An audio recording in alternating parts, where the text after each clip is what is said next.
আসসালামু আলাইকুম বন্ধুরা, আপনারা কেমন আছেন? আমি আলহামদুলিল্লাহ। আজকে বাসায় গেস্ট আসলো, এখনও আসে নাই, তবে আসতেছে। ফোন করে বলল, আমি রান্নাবান্নার কাজে ব্যস্ত হয়ে গেলাম। তো কী রান্না করি আপনাদের সাথে একটু শেয়ার করি। বাগদা চিংড়া তেলের উপর ভাজি করে এটা ভুনা করতেছি। পেঁয়াজ দিয়ে দিলাম, হলুদ মরিচ লবণ সব দিয়ে মশলাটা এখন কষিয়ে নিচ্ছি। এখানে আদা জিরা রসুন পেস্ট করা ছিল, সেটা দিয়ে দিলাম। এই যে বাগদা চিংড়িগুলো দিয়ে দিলাম। এটা হচ্ছে আমাদের বাসার একদম সবার প্রিয় একটা খাবার। আমার হাজব্যান্ড, 2 ছেলে, এদের বাগদা চিংড়া দিলে আর কিচ্ছুই লাগে না। তো গেস্টও আসবে, সেই উপলক্ষে সবাই আমরা খেলাম। রান্নাটা প্রায় হয়ে গেছে, এখন ধনিয়াপাতা দিয়ে দিলাম।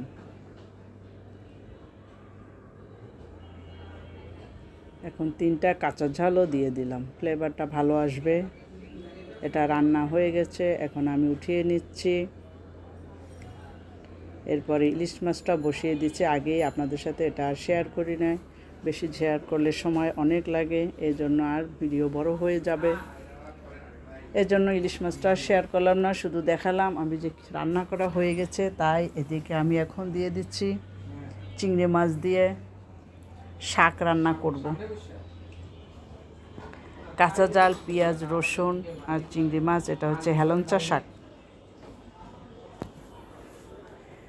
হেলঞ্চা শাকটা বসিয়ে দিলাম, হলুদ দিয়ে দিলাম। এবার এই যে এখন হলুদ লবণ সব দিয়ে ঢেকে দিলাম। এখন একটু উল্টিয়ে পাল্টিয়ে দিচ্ছি। শাকটা কেমন হয়েছে, শাকটাও হয়ে গেছে, এখন আমি এটা উঠিয়ে নিচ্ছি। এরপর আবারও বেশি করে চিংড়ি মাছ দিয়ে দিচ্ছি, পেঁয়াজ রসুন সব দিয়ে, পেঁয়াজ দিয়ে দিচ্ছি, কাঁচা ঝাল দিয়ে দিচ্ছি।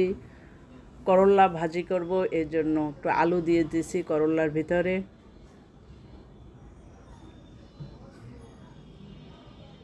নাড়াচাড়া করে দিয়েছি, হলুদ লবণ সবই দিয়ে দিচ্ছি।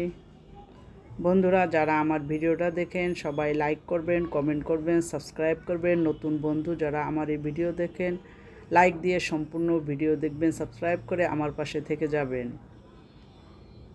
এবার গরুর মাংস বসিয়ে দিচ্ছি, সবগুলো আইটেম অল্প অল্প করে দিচ্ছি। ওরা 2জন মানুষ আসবে, আর আমরা এই 6 জন মিলে আমরা খাবো আজকে। গরুর মাংসটা বসিয়ে দিলাম, সমস্ত মশলা দিয়ে, হলুদ মরিচ লবণ সব দিয়ে, আদা জিরা সব কিছু দিয়ে বসিয়ে দিলাম। আদা জিরাটা অবশ্য এখনও দেওয়া হয়নি, ব্লান্ড করবো তারপর দিব। এটা বসিয়ে দিয়ে আমি ব্লান্ড করতে যাব। নাড়াচাড়া করে দিচ্ছি।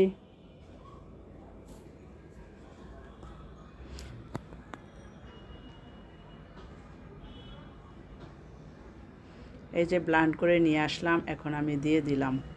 মাংসটা এখন ভালোভাবে নাড়াচাড়া করে চুলায় ঢেকে রাখবো, আস্তে আস্তে করে কষবে, মাংসটাও ভালো লাগবে। মাংসটা খেতে অনেক সুন্দর হয়েছিল। আস্তে আস্তে করে ভিতরে যখন মশলা ঢুকবে, মাংস খেতে অনেক মজা লাগবে। মাংসটাও ভালো ছিল। এখন ফুটানো গরম পানি দিয়ে দিলাম। কালারটা কত সুন্দর হয়েছে। যে কোনো সবজি হোক, মাংস হোক, মাছ হোক, এর কালারটা যখন সুন্দর হয়, দেখতে খুব ভালো লাগে, খেতেও ভালো লাগে। এখন এভাবে মাংসটা হতে থাকুক।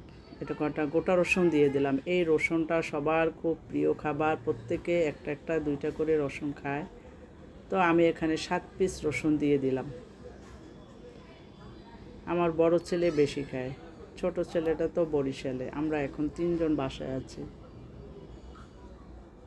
এই যে রান্না বান্না হয়ে গেছে, এখন আমি সব কিছু টেবিলে নিয়ে আসলাম, সাজালাম। ওরা নামাজ পড়তে গেছে, নামাজ পড়ে আসলেই সবাই খাওয়া দাওয়া করবে। এটা হচ্ছে সালাদ, টমেটো, শসা, এটা হেলাঞ্চা শাক চিংড়ি মাছ দিয়ে। এটা বাগদা চিংড়া, সেই প্রিয় খাবার। বাগদা চিংড়ি ভুনা করছে, সাদা ভাত, এটা হচ্ছে গরুর মাংস, দধি, লাস্টে 7 আপ। এই যে সবাই ভালো থাকেন বন্ধুরা, খোদা হাফেজ। আজকে রান্না বান্নার দুপুরের খাবার।